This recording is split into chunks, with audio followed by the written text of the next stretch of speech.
Sebuah video viral memperlihatkan suasana isolasi mandiri, isoman, pasien COVID-19 di gerbong kereta api.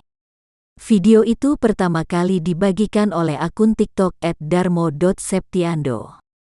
Akun tersebut membagikan sejumlah video yang memperlihatkan suasana hingga fasilitas gerbong kereta yang digunakan untuk isoman. Dalam video pertama ia mengunggah video dengan judul Kereta Pasien COVID-19. Dirinya kemudian menunjukkan kondisi gerbong kereta dari luar yang dicat warna merah. Kemudian ia masuk ke dalam dan memperlihatkan kondisi dalam gerbong. Setiap gerbong diisi dengan 8 pasien isoman. Di dalam gerbong sendiri terlihat sejumlah tempat tidur bagi pasien positif COVID-19 sedang menjalani isolasi. Setiap tempat tidur diisi 1 pasien dan nampak penuh semua.